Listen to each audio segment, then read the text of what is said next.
여러분 샬롬. 귀한 여러분을 만나서 다시 하나님 말씀을 함께 나눕니다. 이 말씀이 하나도 빠짐없이 하나도 흘려버리지 아니하고 하나도 그저 하수처럼 그저 흘러가지 아니하고 여러분의 삶 속에 은혜가 되기를 간절한 마음으로 축복합니다. 어느 날 제가 학회를 나가게 되었는데, 저는 기독교 교육학을 계속 공부한 사람이라 학회에 정식으로 등록하고 학회를 곧잘 나가서 활동을 하는데요. 어느 날 제가 학회를 나갔더니 한 참한 후배가 제 주변 가까이 오더니 인사를 꾸벅합니다. 그리고 저는 그이가 낯설고 모르는 사람이었기에 저도 덩달아 인사를 꾸벅합니다. 그리고 누이신지요? 라고 물었더니 이 참한 한 사람이 제게 하는 말, 제가 목사님 후배입니다 라고 말을 합니다.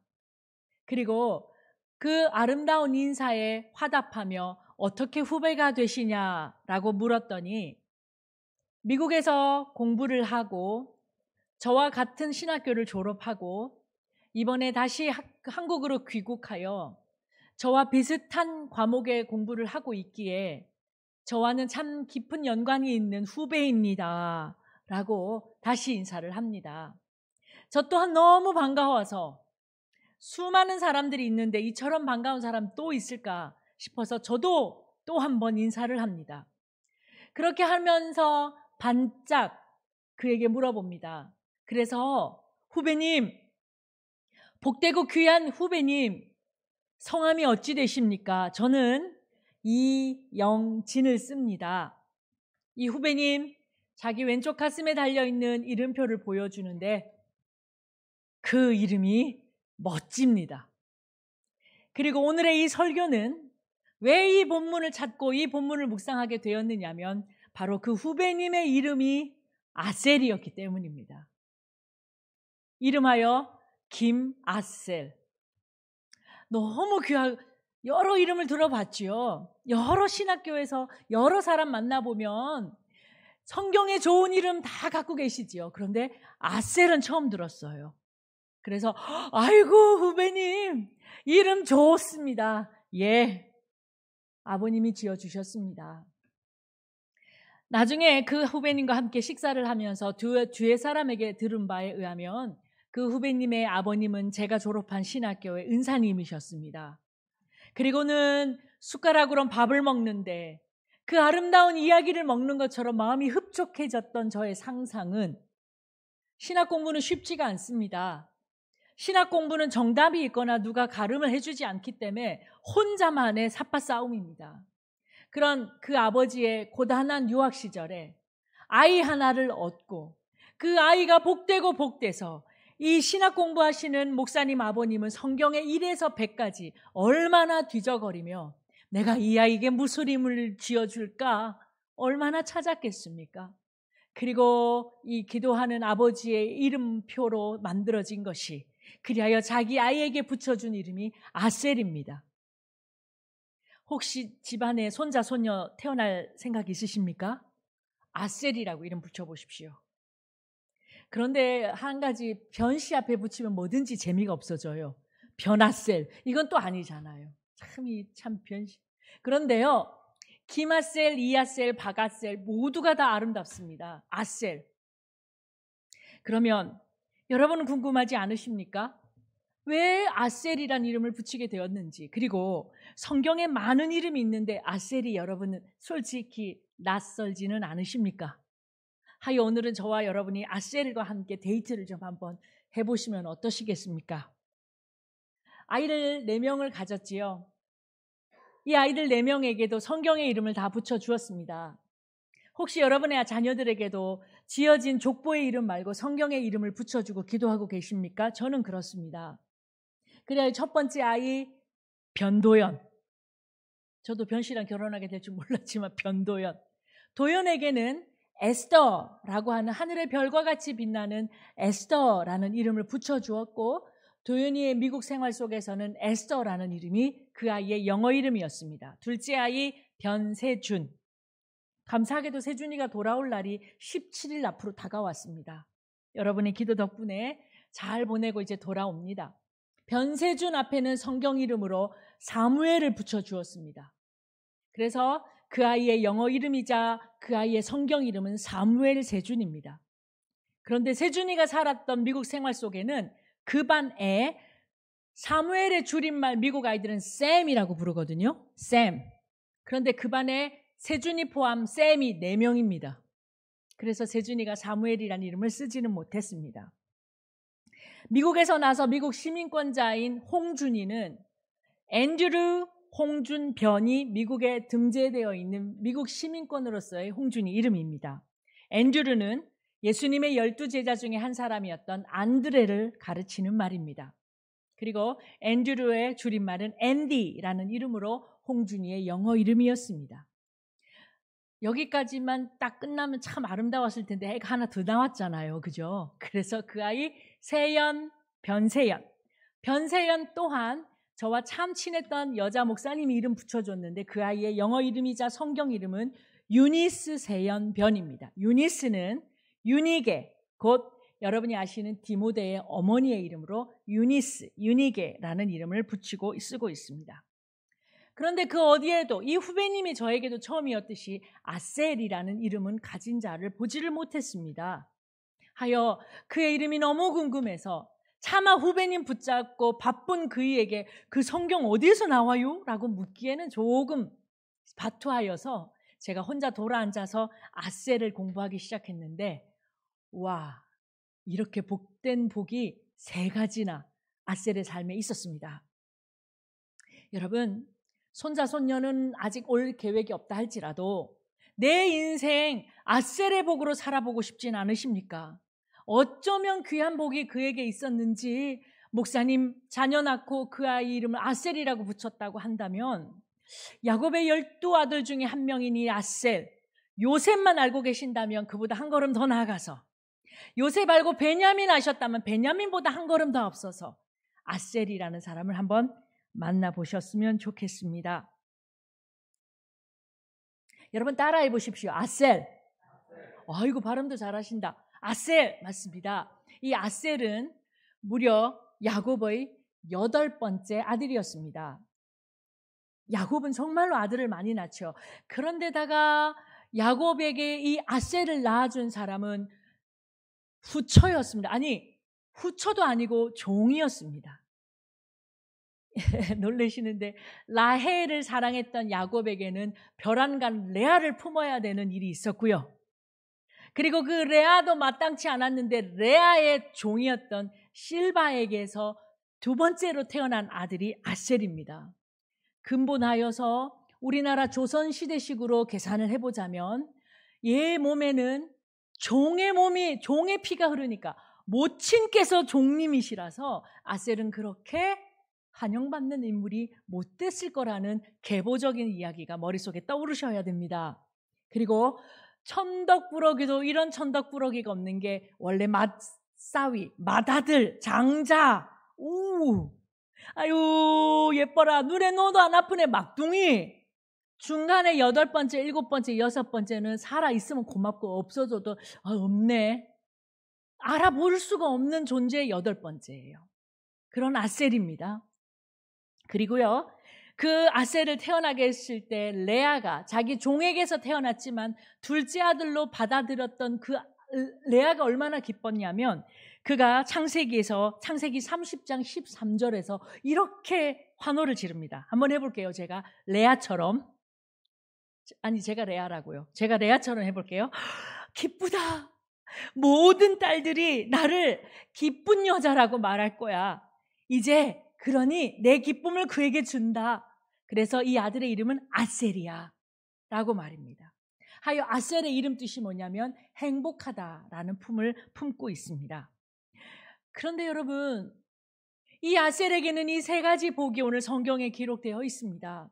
이것은 그 아이에게 이름을 붙여주었다는 목사님이 지어내신 복이 아니라 성경에 기록되어 있는, 성경에 묻어있는 하나님의 마음이기에 저는 일생을 2번 산다면 다음에 구하면 되지만 나 일생 1번 산다면 나에게도 아셀의 복을 달라라고 간구하고 싶어졌습니다. 여러분은 어떠십니까? 아셀에게는 이 세 가지 복이 오늘 성경에 나옵니다. 한번 성경 펼쳐보실까요? 신명기 33장입니다. 죄송합니다. 24절과 25절에 이렇게 기록되어 있습니다.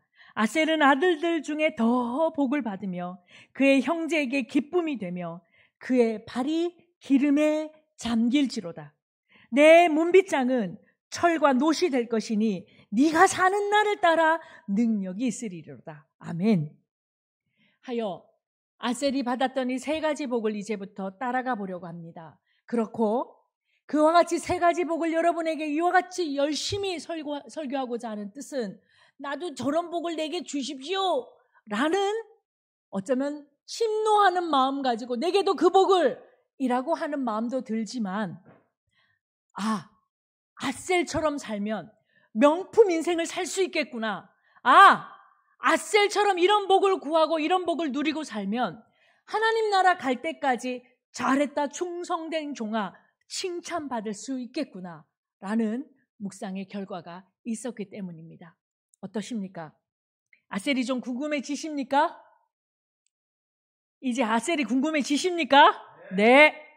그렇다면 그가 받은 첫 번째 복부터 하나하나 들어가 보려고 합니다. 오늘 24절에 보니까 아셀은 아들들 중에 더 복을 받으며 그의 형제에게 기쁨이 되는 복이 있었다라고 기록되어 있습니다. 이렇게 읽으면 맛이 안 납니다. 해서 현대인의 성경을 읽어보셔야 되는데 현대인의 성경이라고 훨씬 더 가볍게 기록되어 있는 부분에 보면 이 부분은 이렇게 번역되어 있습니다. 아셀은 그 형제들 중에서 가장 많은 복을 받은 사람입니다. 여러분, 야곱에게는 여러 아들이 있었는데 그 모든 아들 중에 여러분은 요셉만 기억하고 계시지요? 맞습니다. 그러나 요셉보다 더 여러분은 베냐민까지는 기억하고 계십니까? 그보다 더 아셀은 형제들 중에서 제일 많은 복을 받았다라고 성경이 기록하고 있습니다. 그런데 그와 같은 조건이 되지 못할 것은 앞에서 설명드린 대로 8번째로 태어난 아들이었어요. 그런데요, 성경 외에 다른 전승을 좀 볼 필요가 있는데 유대인들에게 흘러나오는 전설만 모아놓은 유대 전승에 의하면 형제와 형제가 애가 많아서 그렇잖아요. 애가 원칵 많으니까 밥에 이만큼 해도 늘 모자라지 않았겠어요? 형님이 한 번 더 먹은 거잖아. 내가 형이잖아. 서로 막 싸우는 일이 비일비재했을 거예요. 저는 자녀가 딸만 많은 집에서 태어났잖아요. 그래서 제가 내일 입을 거라고 이렇게 원피스 걸어놓고 잔단 말이에요. 늦잠 자요. 그러면 먼저 일어난 내 동생이 홀딱 입고 가버려요. 김치 고추장 묻혀와요. 치 박을 수도 없고 그렇게 지내잖아요. 그러니 그 시절도 아마 형제 간에 다툼 꽤나 있었을 겁니다. 그런데 유대 전승에 의하면 형제들의 싸움이 아버지에게 보고가 되지 않았다고 해요. 왜 그런지 아십니까? 아버지 몰래 하려는 뜻이 있었던 게 아니라 투닥거리고 골목에서 다툴지라도 집에 돌아오는 길 8째 아들인 아셀이 나타나서 형제 간에 화해를 시켰다고 그래요. 그게 전설 속에 있습니다. 그래서 형제와 아우와 형이 우다닥닥닥 싸우는 일은 있을런지 몰라도 아버지 집 앞으로 들어가는 전 앞에서 아셀이 나타나서 왜 그래요들 화해해요 하곤 악수시키고 서로 껴안고 그만 싸우자 약속하고 아버지 앞에 웃는 낯으로 들어가게 했으니 그때 야곱이 하는 말이 우리 12명 형제들은 한 번도 다툰 적이 없다라고 하는 말을 했다라고 하니 누구 덕입니까? 아셀 때문입니다. 여러분, 아셀은 8째인데 위아래로 치받치지 않고 사이좋게 살았다라는 것만으로도 아셀은 아들들 중에 가장 복을 받은 것이 확실합니다. 그런데 저는 여기서 한 걸음 더 나아가 보려고 합니다. 여러분, 집안에 태어난 순서가 몇째이십니까? 저는 이래봬도 장녀입니다. 해서 어머니 아버지가 무슨 일이 생기면 우리 장녀에게 전화를 그래서 집에서 학교로 가는 길에도 때때로 전화 오고 때때로 학교에서 마치고 집으로 와도 띵띠리링 띵띵띵 전화 받으면 누구예요? 시골 어머니십니다. 세금을 어떻게 내느냐에서부터 세금을 내야 되는지 말아야 되는지, 왜 낸 세금을 또 내야 되는지, 세상 회계사도 아닌 제가, 세상 모든 것을 아는 사람도 아닌 제가, 부모님은 의지가 되는지 계속 제게 연락을 주십니다. 기쁨이며 감사입니다. 그래서 그런지 한 번씩 친정집에 가면 저한테만 제첩국을 더 많이 주십니다. 동생들이 나도 그거 좋아하는데 그러면 이건 언니 거야 하고 빼놔 주셔요. 와, 이 집에 장녀로 태어난 거 잘했습니다.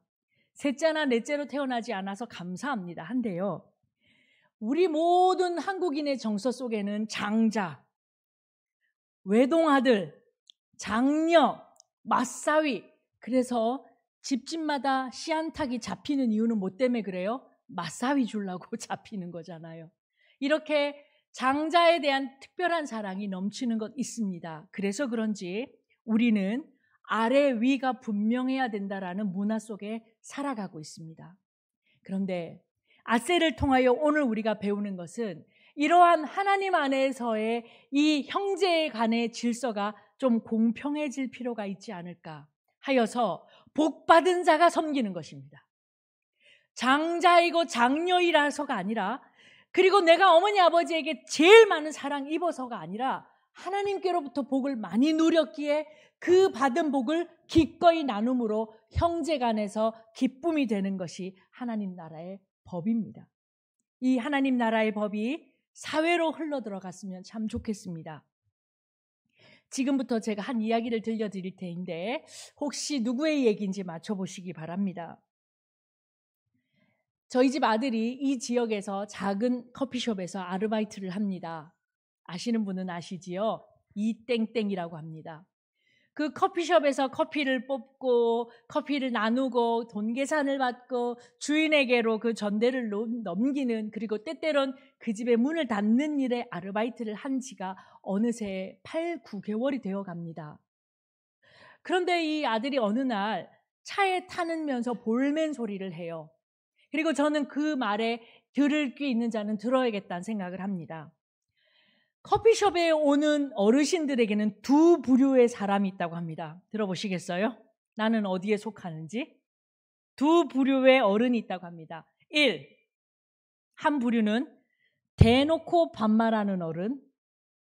두 번째 부류의 분은 은근히 반말하는데 더 기분 나쁜 어른. 첫 번째, 대놓고 반말하시는 어르신 오십니다. 커피 주문도 아주 알아듣뚱말뚱한 목소리로 하시고 나서 카드 앞에 꽂아주십시오. 그러면 여기 푹. 그리고 나서는 드시고 가십니까? 그러면 대놓고 반말하시는 어르신들이 이런답니다. 아, 먹으려고 왔지 그러면 이런다는 거예요. 그러면 그 커피를 다 뽑아서 드리면 맛있게 드십시오. 그러면 뒤도 돌아보지 않고 가서 당신들의 친구분들과 커피를 드신다는 거지요. 그 어른이 다 나가실 무렵에 아들은 그래도 배운 게 있어서 아들뿐만 아니라 어린 학생들이 뒤에다 대고 인사를 한답니다. 안녕히 가시라고. 그런데 그분에게 돌아오는 인사는 없다고 그래요. 은근히 반말하는 사람도 있습니다. 뭐 드시겠습니까? 아메리카노. 죄송합니다. 카드 꽂아주십시오. 거기까지도. 그리고 나서 청년들이 무언가를 만들어준 거에 대해서 인사도 없을 뿐만 아니라 가시면서 자기 고양이는 안고 오지 않으시는데 강아지를 그렇게 안고 오신다네요. 그 어르신들이. 그리고 그 강아지에게 이런데요. 굴했줘요. 아유, 굴했줘요. 이렇게 하고 가신다네. 우리 아들 생각에 나는 개만도 못한 이런 생각이 듭니다. 우리가 한번 웃었습니다만 여러분 질문 한번 해볼게요. 어떤 분들이, 우리 지역에는 그런 분들 많이 계시지 않는 것 같은데 아마 타지에서 오셨을 겁니다. 그런데 50대 이상일까요? 이하일까요? 이렇게 반말을 많이 하시는 분이 50대 이상일까요? 이하일까요? 하나, 둘, 셋. 이상 맞아요. 50대 이상이라는 통계치를 아이들이 갖고 있어요. 우리 아이뿐만 아니라 청소년 아이들이 6, 7명이 있거든요. 그러면 또 하나 질문할게요. 남자일까요? 여자일까요? 하나, 둘, 셋. 여자입니다.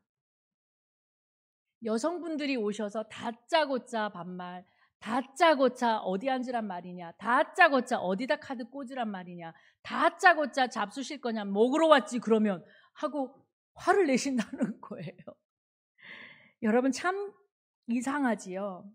근데 우리에게는 이와 같은 정서가 있습니다. 내가 이 험난한 세월을 이렇게 살아오는 동안 너는 이제 어린아이이니까 만나서 바로 반말합니다. 저는 학교에서 아이들을 가르치는데 그 아이와 제가 제 반에 수업으로 들어오지 않는 이상 저는 무조건 존댓말입니다. 그렇게 배웠습니다. 안녕하세요. 그러셨어요. 잠깐 앉으시겠어요? 선생님 불편해요. 반말해 주세요. 그러면 그때부터 반말합니다.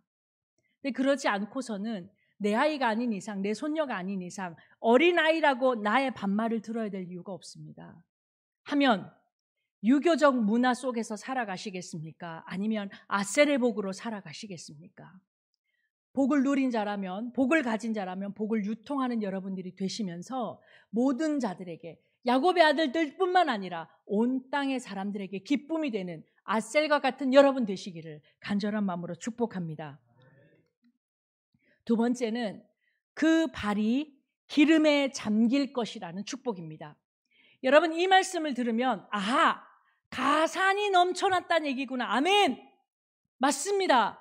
가산도 넘쳐나야 합니다. 곡식에 생겨 넘쳐나는 복이 있으면 그 복 나누어 주면 좋으니까 당연히 내 곡식 창고에도 가득히 곡식이 쌓이면 좋습니다. 그러나 그 복만을 구하는 경제적인 것에서 복 받으라는 말씀이 아닙니다. 여러분 아셀은 참 많은 가산의 복을 받은 사람입니다. 그래서 창세기 49장 20절에 죽어가던 야곱이 아셀에게 복을 주기를 이렇게 말합니다. 아셀에게서 나는 것은 기름이 충만해서 아셀의 소산으로 왕의 진수성찬을 차리고도 남을 것이다 라고도 복을 빌은 것이 사실입니다. 그도 그럴 것이 아셀이 지분으로 받은 땅은 갈릴리 북서부 땅인데요. 올리브, 감람나무라고 그러지요. 올리브가 가장 열매 많이 맺히는 곳, 가장 기름지게 맺히는 곳이 바로 갈릴리 북서부 땅입니다. 그래서 그 땅에는 이런 속담이 있대요. 아이 낳을래, 감람나무 심을래. 이런 말이 있답니다. 아이보다 감람나무 수확이 더 쉽다는 얘기입니다. 그렇게 아셀에게는 큰 복을 주셨지만 오늘 제가 여기서 말씀을 기록하여 묵상하고자 하는 뜻은 가산의 복만을 말하는 것이 아닙니다. 내 마음에 성령께서 기름 부어주셔서 성령의 사람으로 거듭남으로 말미암아 내게 10원이 있어도 100만 원으로 보이고 내게 10,000원이 있어도 100만 원으로 보이고 내게 그보다 더한 돈이 있어도 100만 원이면 족하겠다라고 누리는 하나님 나라의 복을 받는 여러분들이 되시기를 간절한 마음으로 축복합니다. 여러분 재벌집 딸은 어떻게 되는 줄 아십니까? 재벌집 딸은 어떻게 되시는 줄 아십니까? 돈이 많으면 재벌집 딸이 되는 것 같지요? 아닙니다. 아버지나 할아버지가 재벌이어야 재벌집 딸이 되는 겁니다. 재벌집 아들은 어떻게 되십니까? 돈이 많아서 저축해놓은 가산이 많으면 재벌집 아들 됩니까? 아닙니다. 아버지가 재벌이야 내가 재벌집 아들이 되는 겁니다. 그런데요, 우리는 이미 부잣집 아들이고 부잣집 딸입니다. 왜냐하면 이 땅 지으시고 만드시고 관리하시고 이루시는 분이 우리 하나님인데 우리 하나님이 이 땅에서 제일 부자이기 때문입니다. 그리고 그 하나님이 내 아버지시거든요. 그래서 내가 누구라고요? 이래 봬도 저는 재벌집 딸입니다. 그리고 하나님의 집의 것을 누리고 만지고 다스리기 때문에 나에게 이득이 되는지 안 되는지는 내 계산에 없고 내 아버지의 것이니까 이 땅을 다스리고 관리하고 돌보고 섬겨야 되는 것입니다. 여러분, 샤넬 집에 갔다고 생각하십시다. 내 아버지의 집입니다. 그런데 청소하시는 분이야 여기서부터 여기까지 청소하고 퇴근하면 됩니다. 그럼 월급만 받으면 돼요. 내 집이 아니잖아요. 그런데 그 가게 샤넬이 우리 아버지의 것이라면 침 떨어져 있고 먼지 떨어져 있고 쓰레기 떨어져 있으면 청소부가 치우겠지 하겠습니까? 제가 치우지요. 이 땅을 향한 돌봄의 마음이 바로 아셀의 복을 누리는 여러분이 되시는 길이라는 것을 잊지 마십시오. 이야기 한 편을 다시 들려드립니다. 남산 135터널의 통행료가 폐지된 날도 있지만 남산 135 터널을 지나가려면 도시 외곽에서부터 도시로 들어가려면 2,000원의 통행료를 내야 합니다. 한데 도시에서 일 다 보고 외곽으로 가시는 분은 2,000원 안 내도 됩니다. 이게 무슨 말이죠? 도시 혼잡을 면하게 하려고 하는 궁여지책이지요. 그런데 어떤 회장님은 그렇게 좋은 차를 타시지도 않아요. 제가 그 차종을 아는데 알려주셨는데 그냥 국산차 타셔요. 회장님들이 다 벤츠 타지는 않으시더라고요. 이분 또한 국산차 털털털 타고 도시 외곽에 집이 있으시니까 도심 안으로 당신 회사로 가셔야 됩니다. 그런데 통행할 때마다 2,000원만 내면 되는데 기사에게 10,000원씩 내라라고 꼭 말씀을 하신대요. 기사는 아예 10,000원짜리 수북히 차에 두고 회장님 가실 때마다 10,000원짜리를 창문 내어서 그것을 냅니다. 그러고 나서 이 말을 하지요. 생수통을 싣고 바쁘게 지나가는 사람, 트럭을 몰고 가시는 사람, 할 수 없어서 이 길 아니면 갈 길이 없어서 바쁘게 지나가는 근로자의 차량이 지나갈 때는 받지 말고 그냥 통과시켜 주십시오. 내가 이미 내겠습니다. 그렇게 해서 그분의 10,000원이 쌓인 것이 많이 남아있다고 해요. 그럼 여러분 이제부터 남산 다니실 때 기다렸다 가면 되겠다. 그죠? 내 차례가 오면 나도 2,000원. 그렇게 안 됩니다. 차량의 흐름이라는 게 그렇게 됩니까? 이 부분을 보고 미국식 사고로는 랜덤 액트 오브 카인드니스라고 합니다. 무슨 말이냐면 무작위적인 친절이라는 거예요. 누군가를 목적하여서 잘 보이는 것을 뇌물이라고 하고요. 그것이 아니라 그냥 내게 넘쳐서 주는 걸 선물이라고 합니다. 저 사람 힘이 있으니까 나한테 도움이 될 거야 라고 바라는 것을 특혜라고 하고요. 그것과 관련 없이 그저 내게 넘치는 것으로 서로 나누는 것을 은혜라고 합니다. 특혜와 뇌물로 사시겠습니까? 은혜와 선물로 사시겠습니까?